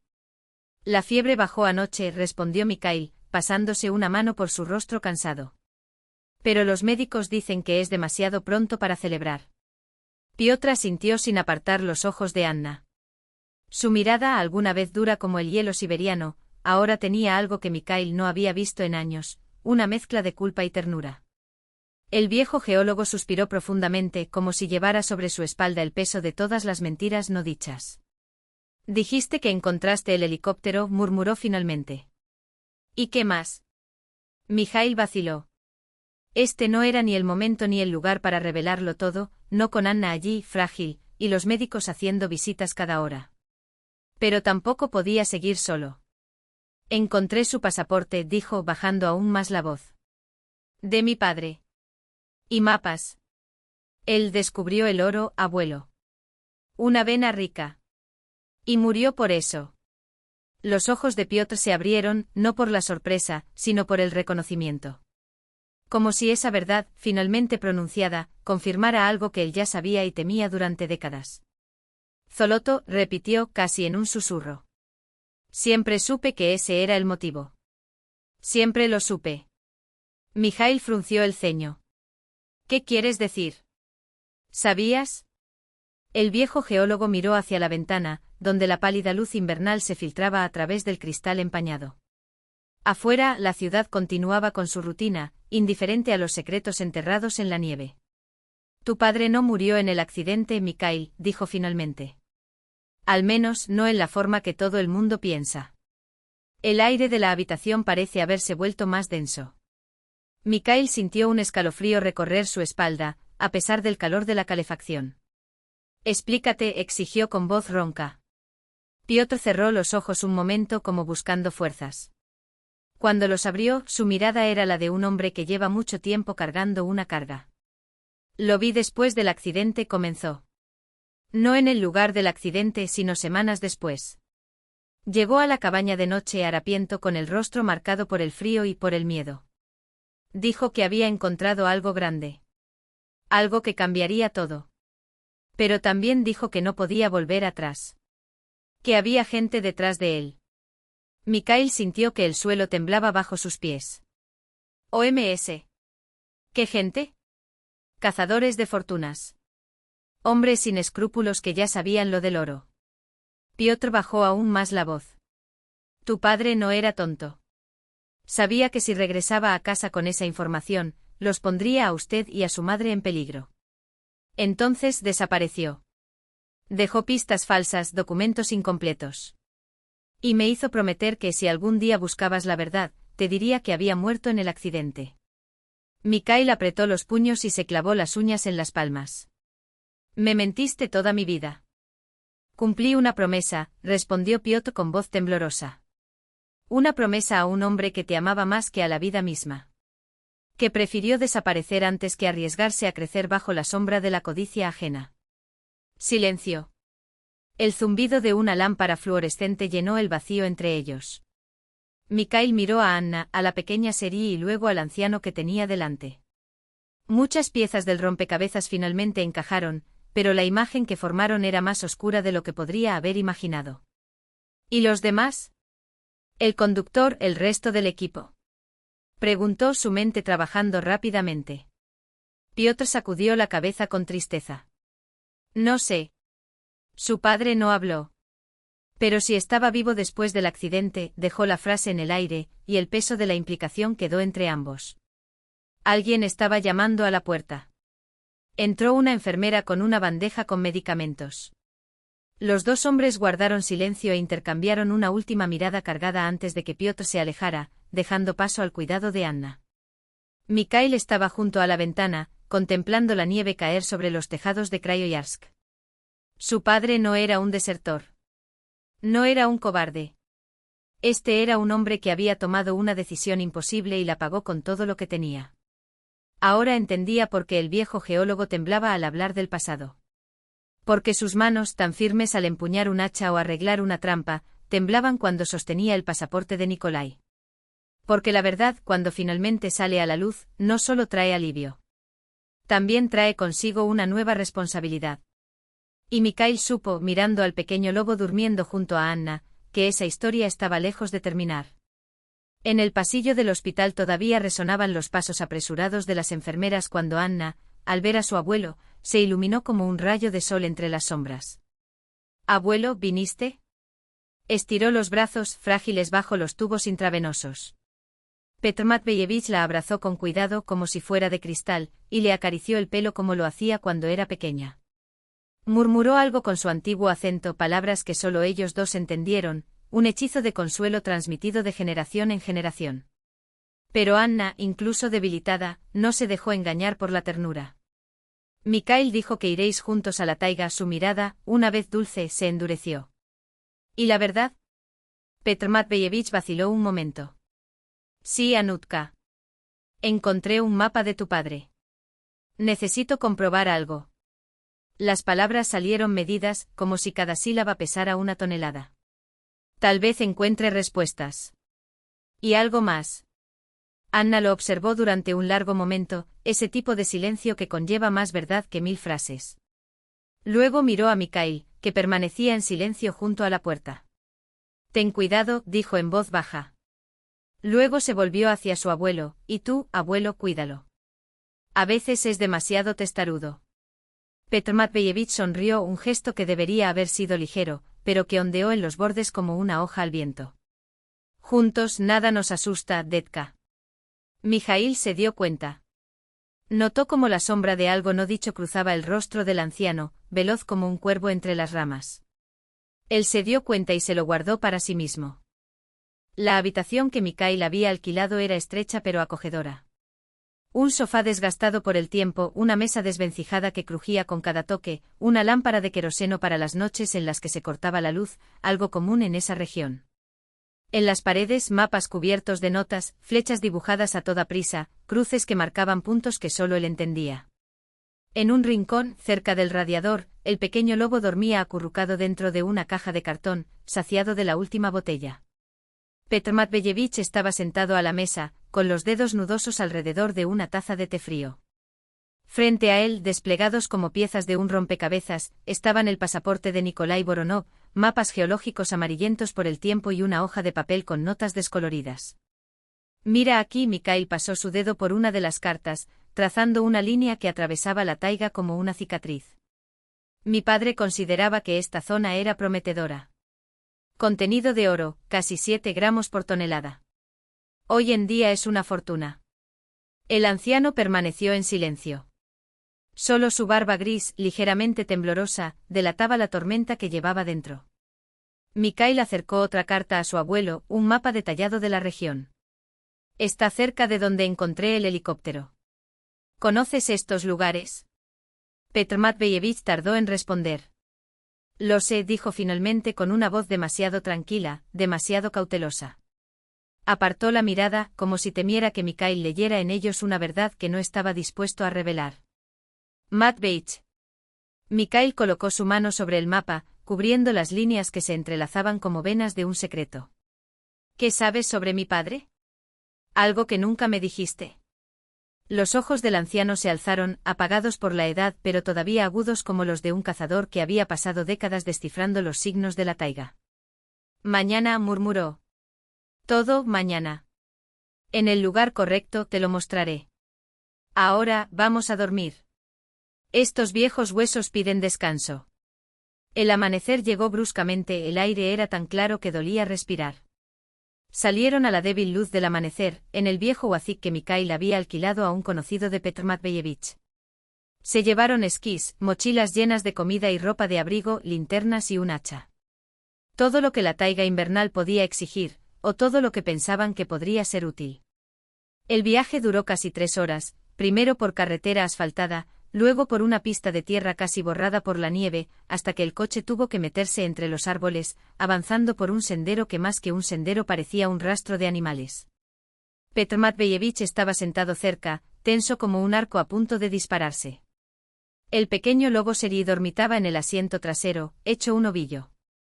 Aquí nos detenemos, anunció el anciano, cuando delante se abrió un amplio claro. A partir de ahora, solo esquíes. Y así continuaron, atravesando la nieve virgen. Petr Matveyevich delante, Mikhail detrás, llevando a Seri en su mochila. El sendero serpenteaba entre troncos, subía suaves colinas y se sumergía en barrancos helados. Y con cada kilómetro Mikhail sentía crecer en su interior una extraña certeza: el abuelo no nos llevará al helicóptero. Nos está llevando a otro lugar. Matveyich. Llamó cuando el anciano se detuvo para recuperar el aliento. Nos dirigimos en la dirección equivocada. El helicóptero está al oeste de este claro, pero nosotros nos dirigimos al este. Petr Matveyevich entrecerró los ojos y escudriñó el horizonte como si consultara una brújula interna. Sé a dónde voy, Mikhaila. Confía en el viejo. Pero algo andaba mal en su voz, en sus gestos. Era como si a propósito hiciera giros innecesarios, confundiendo las huellas, alejándolas del objetivo. Hasta que Mikhail entendió: estamos perdidos. O el abuelo deliberadamente los hacía perderse, como si buscara algo enterrado tan profundamente en su memoria que los años habían borrado las marcas. Dios mío, murmuró Petr Matveyevich, mirando a su alrededor con una expresión que mezclaba frustración y algo más, algo que Mikhail no podía nombrar. Debe haber habido algún error. El rastro debería estar aquí, pero no lo está. Déjame seguir adelante. Mikhail avanzó y sacó el mapa y la brújula de su bolsillo. Yo te guiaré. Tengo las coordenadas. Pero entonces sucedió lo inesperado. Seri, que hasta entonces había estado durmiendo tranquilamente en su mochila entreabierta, de repente se movió. Saltó y corrió por la nieve, dejando tras de sí un rastro de pequeñas huellas. Seri. Detente. Gritó Mikhail. Pero el pequeño lobo no obedeció. Corrió mirando hacia atrás de vez en cuando como si los llamara. No había otra opción que seguirlo. Esquivaron entre arbustos, rodearon troncos caídos y saltaron arroyos helados. Seri avanzaba con una confianza que no correspondía a su corta edad, como si un instinto ancestral lo guiara. Hasta que de repente el bosque se abrió. Estaban en el claro. Ese claro. El helicóptero destruido se alzaba delante con su esqueleto retorcido medio cubierto de nieve pero aún reconocible. Estamos aquí, susurró Mikhail, volviéndose hacia su abuelo. Petr Matveyevich estaba de pie, apoyado en los bastones de sus esquís, con los ojos llenos de lágrimas que no caían. Perdóname, Mikhaila, se le quebró la voz. Me hice viejo, me falla la memoria. No podía recordar el camino. Pero Mikhail lo sabía. No fue la memoria del anciano la que lo había traicionado. Había algo más, algo mucho más pesado, que le impedía mirar directamente la verdad. Perdóname, Mikhaila. Perdona a este viejo. A Petr Matveyevich se le quebró la voz, como si las palabras pesaran más de lo que podía soportar. No podría decírtelo. ¿Por qué? Los dedos de Mikhail temblaron mientras agarraba los bastones de esquí. ¿Por qué no me dijiste que mi padre estaba vivo? ¿Cómo pudiste decirme que vivió pero no pudo regresar? Eso sería aún más doloroso que creer que murió. El pequeño lobo gris, como si sintiera la tensión en el aire, dejó escapar un gemido y saltó al regazo del anciano. Petr Matveyevich lo acariciaba distraídamente con la mirada perdida en el vacío. Tu padre no murió en el accidente del helicóptero, comenzó en voz tan baja que Mikhail tuvo que inclinarse para escuchar. Sobrevivió. Arrastró al piloto herido fuera de la cabina. El navegante murió instantáneamente, pero Nikolai y el piloto se escondieron en el bosque. Encontraron oro, Mikhaila. Una veta rica. Pero no fueron los únicos en saberlo. Mikhail sintió que su corazón latía con fuerza. ¿Quién más? ¿Bandidos? El anciano escupió la palabra como si fuera veneno. En los años 60, la taiga ya estaba infestada de bandas. Alguien de la expedición, un traidor, les informó del descubrimiento. Localizaron el helicóptero y lo derribaron. Derribaron, repitió Mikhail, atónito. Con un disparo de rifle en el motor. El piloto logró aterrizar de milagro, pero se fracturó la columna. Nikolai lo escondió, lo cuidó hasta el final. El piloto murió semanas después. ¿Y tu padre se quedó?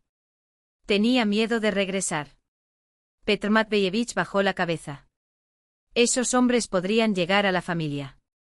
Pero han pasado 30 años y todavía están buscando, Mikhaila. Un oro como ese no deja ir a nadie. Nikolai pasó décadas escondido, cambiando su emboscada, borrando huellas. Él venía a mí de vez en cuando, solo por sal, fósforos. Mikhail se quedó mirando el papel amarillento que tenía en las manos, la escritura de su padre temblando ante sus ojos. Donde la estrella polar señala el camino a casa, debajo de la piedra de oso se esconde el futuro de mi hijo. ¿Qué significa eso? Es una llave, murmuró Petr Matveyevich. Nikolai escondió oro. Poco a poco solo unas pocas pepitas, pero en 30 años juntó mucho. Dijo que era para ti en caso de que le pasara algo. Mikhail salió de la cabaña sin decir palabra. La estrella del norte. Señalaba al norte. Significaba que tenía que mirar al norte de allí. ¿Y la piedra de oso? ¿Qué sería? Gray de repente se movió, saltó de sus brazos y corrió entre los baúles. Mikhail no dudó, lo siguió. Media hora de marcha silenciosa, el sol ya descendiendo, extendiendo largas sombras sobre la nieve. Entonces el bosque se abrió. Un claro circular, rodeado de cedros centenarios.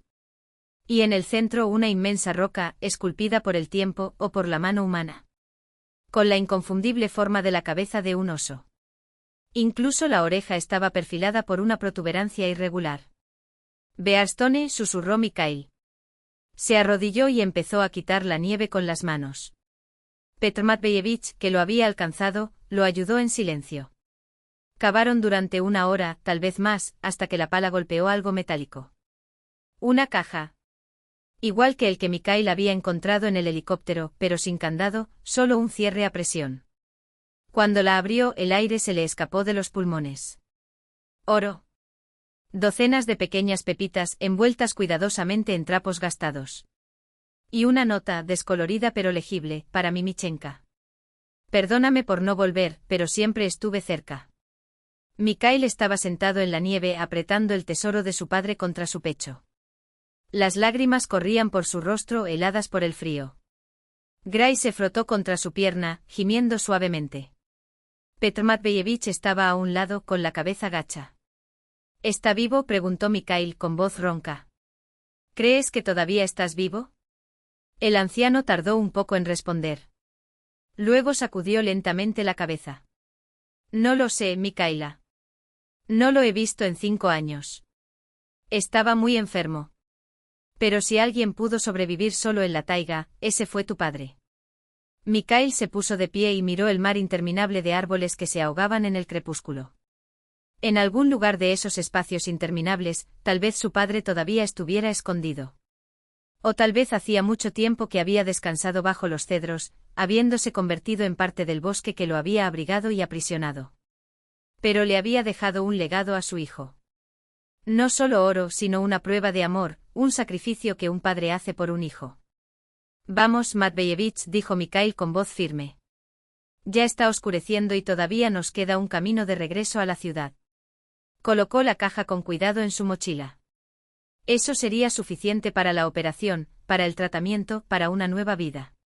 Como si a través de los años el padre hubiera intentado salvar no solo a su hijo, sino también a la mujer que amaba. Regresaron al coche en silencio. Cada uno sumergido en sus pensamientos. Petr Matveyevich revivió el peso de un secreto guardado durante 3 décadas. Mikhail pensó en su padre que durante todos esos años había estado cerca, invisible pero vigilante. Y como ahora tenía la oportunidad de salvar a Anna, de empezar todo de nuevo. Ya en la carretera, cuando las ruedas tocaron el asfalto, Mikhail rompió el silencio. Abuelo, ¿por qué no volvió más tarde? ¿Cuándo todo terminó, cuando el país cambió? El anciano miró largo rato la carretera cubierta de nieve antes de responder, con la voz casi tragada por el rugido del motor: la taiga no te suelta, Mikhaila. Para ella, no importa si eres un hombre o una bestia. Quien quiera que ella acepte, se queda hasta el final. Tu padre se ha convertido en parte de ella. Quizás ya ni siquiera podría vivir entre nosotros. Gray, acurrucado en el asiento trasero, gimió suavemente en sueños. Y afuera, la taiga desfilaba interminable, eterna, guardando sus secretos hasta que llegara el momento de revelarlos a quienes lo merecieran. Los documentos oficiales, mapas geológicos, registros comerciales, confirmaban lo que el viejo Matveyich ya sabía: Nikolai Voronov había trabajado en esa región, explorando minerales para el Estado. Tras largas negociaciones se llegó a un acuerdo: el 30% del valor del oro iría a las arcas públicas, el resto iría a parar a Mikhail, como heredero legítimo. El dinero no solo cubrió la cirugía y la larga rehabilitación de Anna, sino que también abrió puertas que nunca imaginó que podría atravesar. Compró una casa modesta en las afueras de Moscú, invirtió en un pequeño negocio y dejó de contar monedas a finales de mes. Por primera vez en años, Mikhail sintió tierra sólida bajo sus pies, no las arenas movedizas de la Rusia posterior a la perestroika, donde cada paso podría hundirlo, sino una base sólida, construida con sudor, suerte y el oro escondido en lo profundo de la taiga. La clínica de Moscú brillaba con una esterilidad casi irreal, como si el dolor pudiera desaparecer junto con los gérmenes. Anna yacía en la camilla, pálida, con los ojos cerrados, ya preparada para la cirugía. Mikhail estaba sentado a su lado con los dedos entrelazados con los de ella, fríos como el hielo. El profesor, un hombre de cabello plateado y ojos sabios detrás de gruesas gafas, volvió a explicarlo todo, con la paciencia de quien ha visto miles de rostros como el suyo. La operación es compleja, pero las posibilidades son buenas.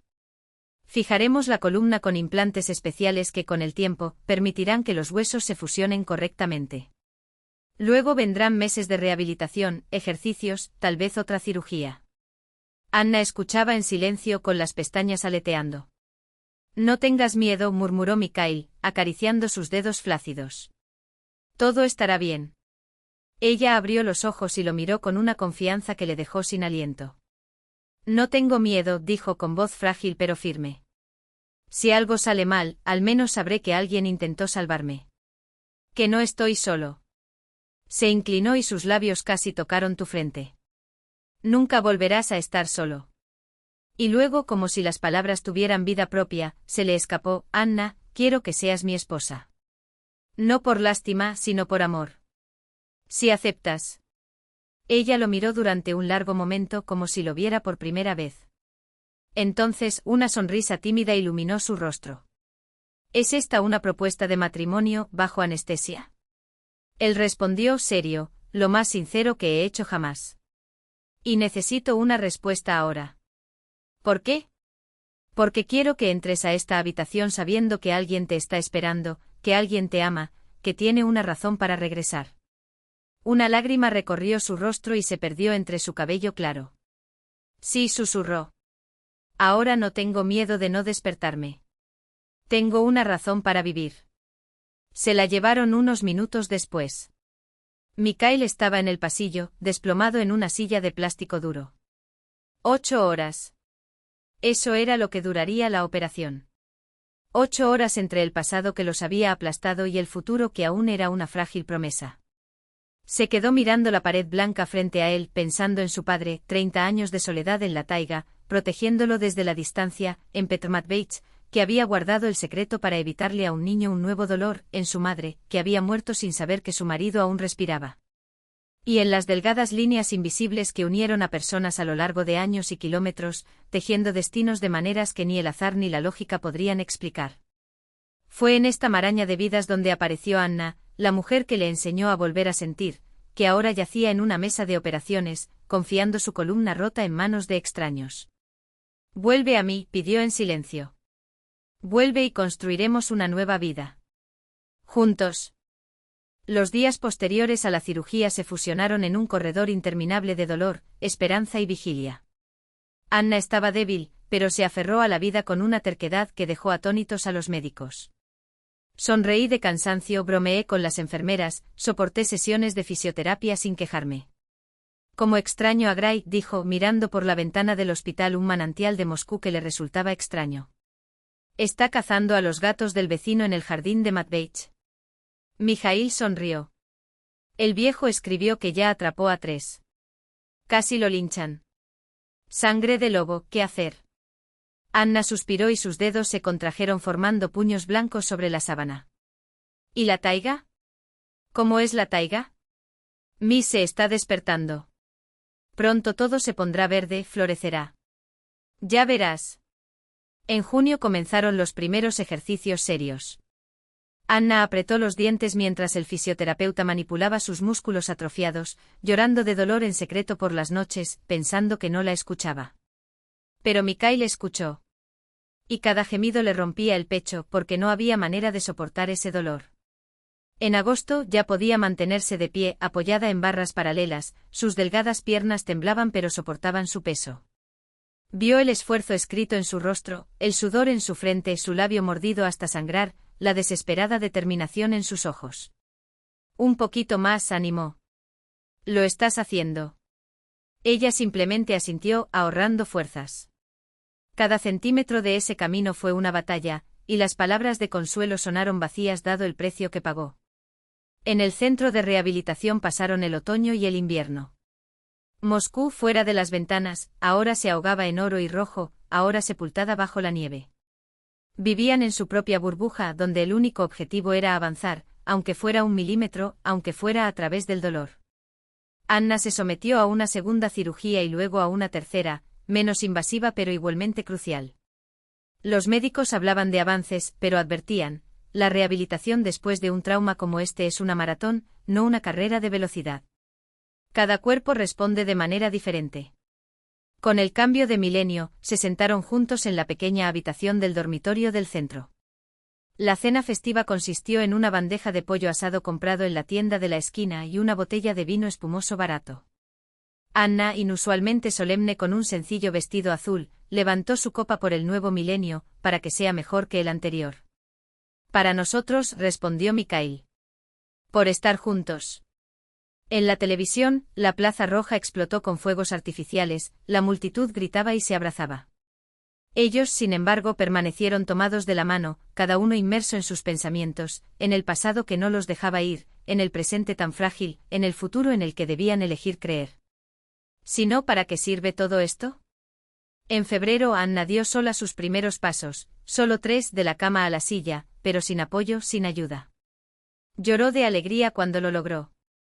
Mikhail la abrazó y sus propios ojos ardieron. Lo sabía. Siempre supe que lo lograrías. En abril ya caminaba por el pasillo, apoyada en un bastón. Poco a poco con incertidumbre, pero avanzando.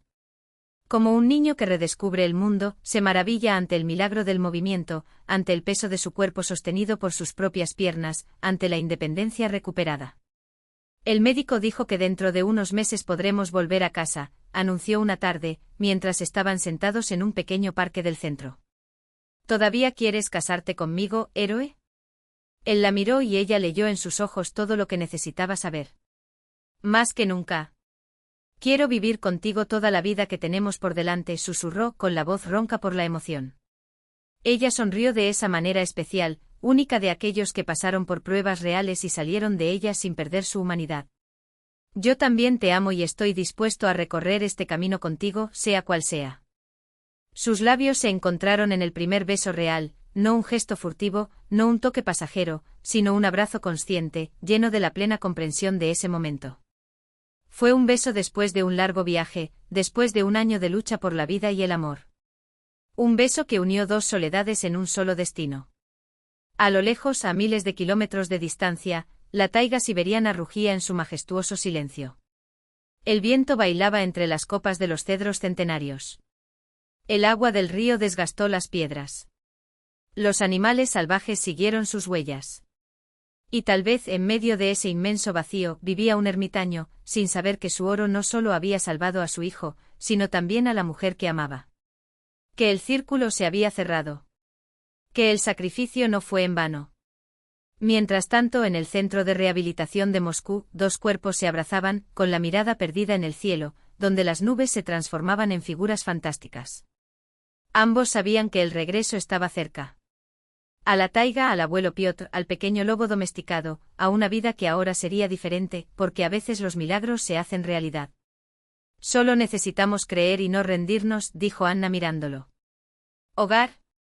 A casa, confirmó Mikhail con un gesto firme. La taiga los esperaba. Cuando septiembre pintó el bosque con matices de oro y rubí, como si hubiera absorbido todos los tesoros de las entrañas de la tierra, los cedros se alzaban como oscuros guardianes de ese esplendor, orgullosos, imponentes, portadores de recuerdos centenarios. Las pequeñas olas del lago de la taiga capturaban los reflejos del sol, fragmentándolos en miles de chispas, mientras el cielo infinito se reflejaba en las aguas, cubiertas por nubes blancas que se movían lentamente. Mikhail estaba sentado en el porche de madera de la nueva casa, observando a Anna extender la ropa con cuerdas tendidas entre los pinos.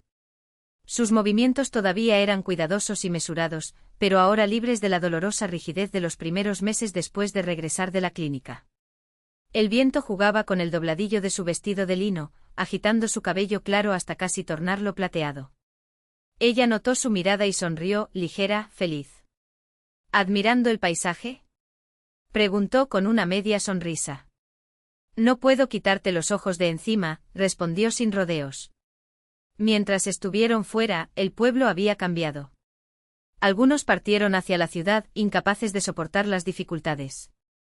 Otros, por el contrario, regresaron de las metrópolis, entendiendo que sobrevivir en la tierra era menos cruel que en las junglas de cemento, donde cada uno luchaba por sí mismo. En Kidrovka aparecieron caras nuevas y casas nuevas. La vida, al parecer, estaba cobrando impulso después de un largo estancamiento. Mikhail no perdió el tiempo. Compró un terreno a orillas del lago y contrató a hombres locales para construir no solo una casa, sino también algunos chalets más pequeños para invitados. La construcción avanzó a buen ritmo.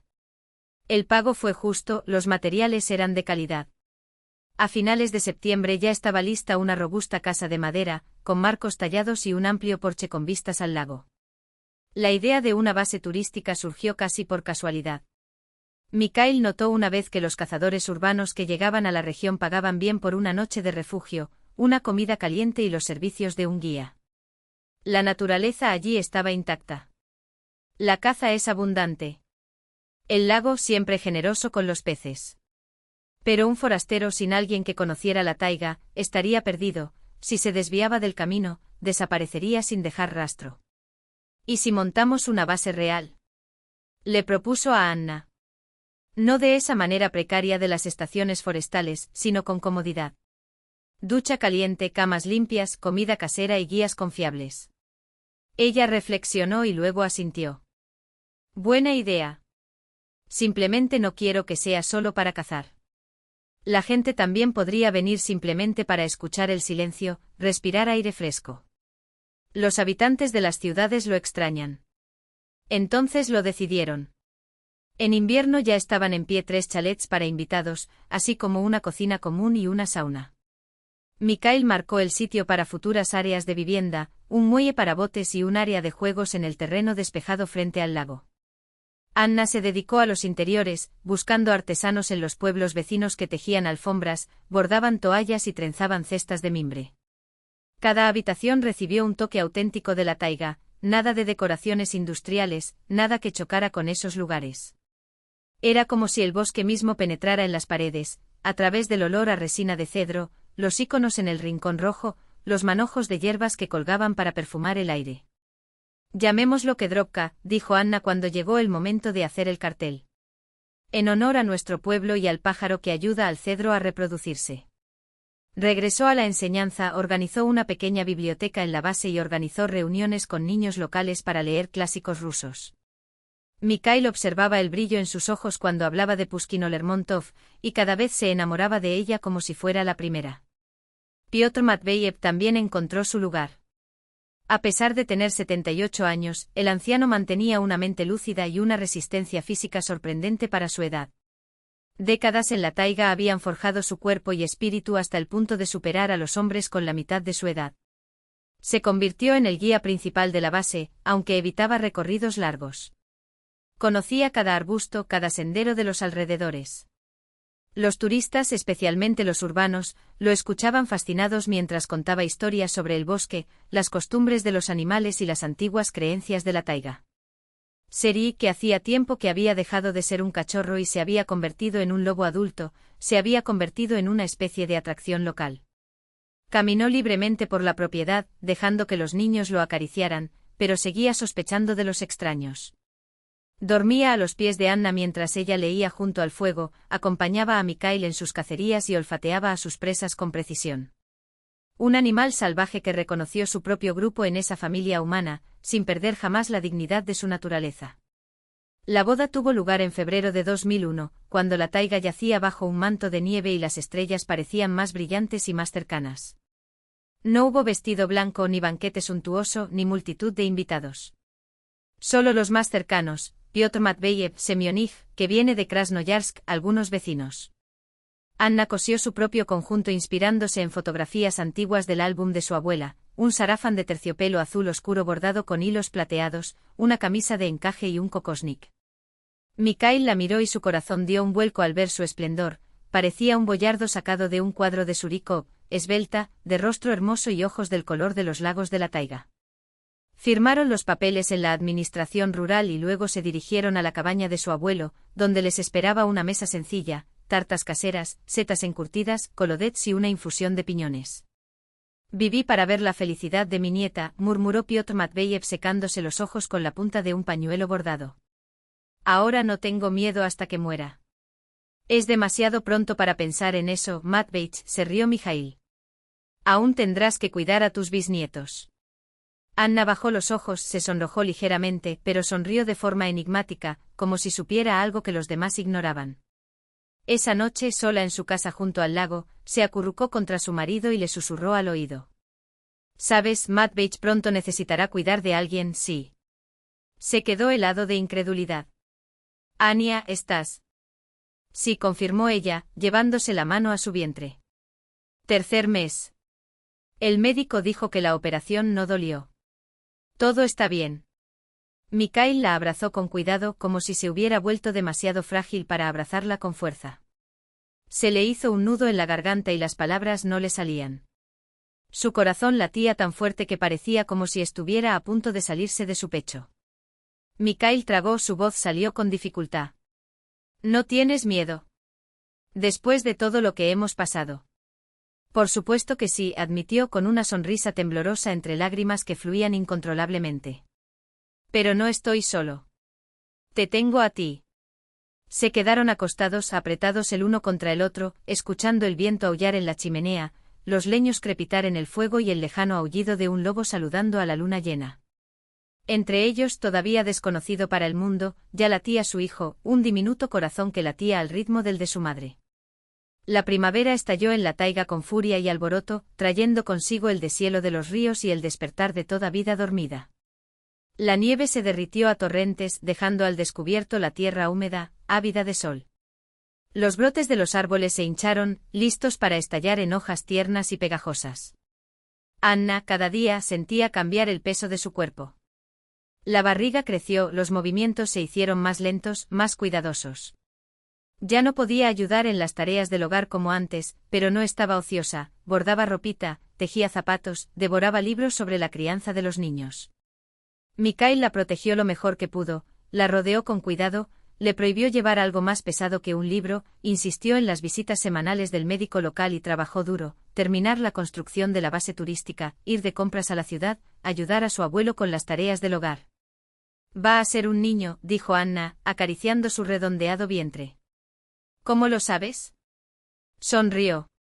La intuición de una madre, respondió ella, llevándose el dedo a los labios como si guardara un secreto.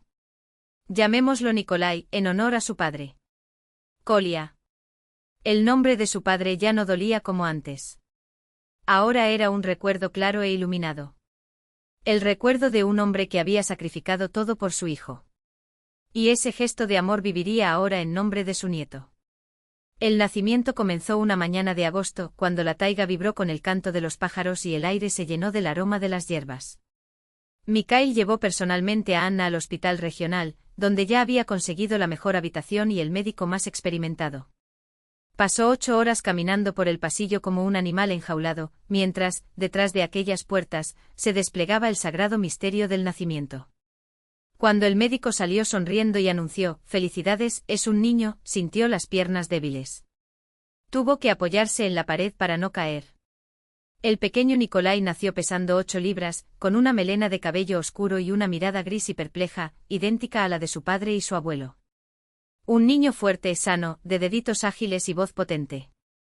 Mikhail miró ese diminuto paquete en los brazos de Anna y no podía creerlo. Esa pequeña criatura, parte de él mismo, era la extensión de su linaje, una nueva rama del árbol de la vida. «Hijo», susurró tocando con cuidado la mejilla aterciopelada del bebé. «Mi hijo». Anna sonrió agotada pero radiante. «Se parece a ti». Cuando regresaron a casa, Piotr Matveyevich ya los estaba esperando en el porche. El anciano sostenía a su bisnieto en su regazo y las lágrimas corrían descaradamente por sus mejillas surcadas. «Ahora la familia continúa. ¿Puedo irme en paz?» «¿A dónde, abuelo?» Anna lo regañó con firmeza. «¿Quién llevará a Kolia a la taiga? ¿Quién le contará historias?» Piotr se limitó a negar con la cabeza, sin apartar la vista del rostro del chico. Mikhail vio en esa mirada la sabiduría ancestral de alguien que entiende el ciclo de la vida. Era como si el viejo guardián del bosque pasara silenciosamente una antorcha invisible, de bisabuelo a bisnieto, a través de generaciones. El tiempo, después del nacimiento de Kolia, empezó a fluir de otra manera, ya no lineal, sino en ondas, con noches de insomnio y días llenos de quehaceres y alegrías. La vida se volvió al mismo tiempo más difícil y más sencilla, llena de un nuevo propósito. El niño se puso robusto y curioso. A los 8 meses ya gateaba, cuando tenía 1 año intentaba ponerse de pie, apoyándose en los muebles. La base turística, a su vez, ha ganado fama entre los amantes del ecoturismo. Llegaban visitantes de Krasnoyarsk, Novosibirsk e incluso Moscú, en busca de tranquilidad, pesca o simplemente el silencio de la naturaleza. Las cabañas no estaban vacías ni siquiera en invierno. A los cazadores en particular, les encantaba el lugar. Piotr Matveyevich los llevaba a rincones secretos de la taiga, donde abundaba la caza y el aire puro. Mikhail descubrió, para su sorpresa, que tenía un don para ello. No solo estaba acostumbrado a arreglar máquinas, sabía tratar con la gente, organizaba senderos, salidas de pesca y excursiones por el río para los huéspedes. Enseña a los niños de la ciudad a reconocer huellas de animales, encender fuegos y orientarse entre las estrellas. Hablaba de la taiga con tanto cariño que hasta los más escépticos se entregaban al respeto por esa tierra implacable. Pero en ciertas noches claras, cuando la estrella polar brillaba intensamente, sacaba de su bolsillo un papel amarillento con coordenadas y una enigmática frase encontrada en la cabaña de su padre. Donde la estrella polar señala el camino a casa, bajo la piedra del oso se esconde el futuro del hijo. Ya habían descifrado un misterio, el oro debajo de la piedra con forma de oso. Pero ¿y si eso no fuera todo? ¿Y si hubiera más, algo que el padre quisiera transmitirle a su hijo? Quizás la respuesta a la pregunta que lo había atormentado durante años, ¿estaba vivo Nikolai Voronov? ¿Y si es así, dónde? Anna notó esa distracción, esas noches de insomnio con mapas y brújula. Una tarde, cuando Kolia ya estaba dormida en su cuna y se calentaban junto a la chimenea, le preguntó en voz baja. ¿Aún no puedes sacarte ese papel de la cabeza? Mikhail se estremeció como si estuviera atrapado en un acto prohibido. No me dejes sola, Ania. Siento que no lo entendí todo, que no lo descifré del todo. Ella permaneció en silencio observando las llamas, luego se acurrucó más cerca y apoyó la cabeza en su hombro. Creo que necesitas volver allí. A la cabina, al helicóptero. Quizás, después de tanto tiempo, veas lo que no viste antes. ¿Y tú? La abrazó por los hombros. ¿Cómo voy a dejarte a ti y a Kolia? No vamos a ninguna parte, sonrió. El abuelo Piotr necesita ayuda. Sabes que no puedes hacerlo solo. Me quedaré con Kolia mientras te vas. Entonces decidimos qué hacer. Mikhail la miró agradecido. Anna lo entendió como nadie. Sabía que no descansaría hasta encontrar todas las respuestas. El invierno de 2003 estuvo lleno de nieve, pero no demasiado frío. La taiga estaba vestida de blanco, pura como una novia. Kolia ya corría por todos lados, balbuceando frases cortas, exigiendo que lo sujetaran para ver a los animales que se acercaban a los comederos cercanos a la casa. Uno de esos días, cuando la nieve brillaba bajo el sol invernal, Mikhail salió al porche con su hijo en brazos. El niño, envuelto en un mono abrigado, estiró sus manitas hacia las ramas donde se posaban los hinchados pájaros de las nieves. «Papá, pasa», exclamó emocionado. «¿Un pájaro bonito, hijo?» «Sí», respondió riendo.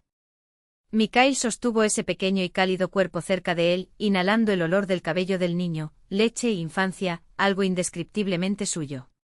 Se sintió feliz. Completamente feliz. Tenía una esposa amada, un hijo, una casa, un trabajo que le traía alegría y sustento. Estaban Rayiska, el perro fiel, y Piotr, que era como un padre para él. ¿Qué más podría querer un hombre? Un padre, murmuró, mirando el infinito cielo estrellado. Sé que estás ahí fuera. Y lo encontraré.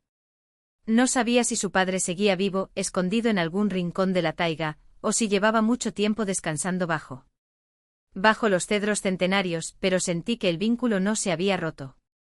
Y ahora esta conexión se extendió aún más, hasta el pequeño Kolia, que se acurrucaba confiadamente contra su pecho. La búsqueda de su padre se había convertido en la misión de su vida, una tarea que, si no encontraba respuestas, pasaría a su hijo. Porque la taiga guarda sus secretos solo para aquellos que son dignos de revelarlos. Y Kolia, sangre de sangre, carne de la carne de su abuelo, tenía más derecho que nadie a esta verdad. Vámonos a casa, hijo, susurró Mikhail, besando el rostro fresco del niño. Tu madre ya debe estar esperando. Desde la ventana un cálido resplandor se derramaba sobre la nieve, trayendo el olor a pan recién horneado y el sonido de la voz de Anna cantando una canción de cuna. Hogar donde el universo comenzó y terminó, donde cada día nacía un nuevo tipo de felicidad. La taiga, inmensa y silenciosa, respiraba detrás de ellos, bendiciéndolos con su sombra protectora. Había acogido en sus brazos al viejo geólogo, había dado una nueva vida a su hijo, había revelado sus misterios a su nieto y ahora esperaba pacientemente a su bisnieto, que algún día seguiría el mismo camino. El camino de vuelta a casa, siempre iluminado por la estrella polar. Y a ustedes, queridos lectores, les conmovió la historia de Mikhail, un hombre que lo arriesgó todo en nombre del amor. Comparte tus pensamientos en los comentarios. Si esta narrativa resuena en tu corazón, deja un me gusta y cuéntaselo a tus seres queridos. En el perfil encontrarás una lista de reproducción con todas las historias de este canal. No olvides suscribirte para no perderte las próximas historias sobre el amor, la lealtad y la búsqueda de ti mismo en este mundo complejo. Te deseamos mucha salud y días llenos de luz.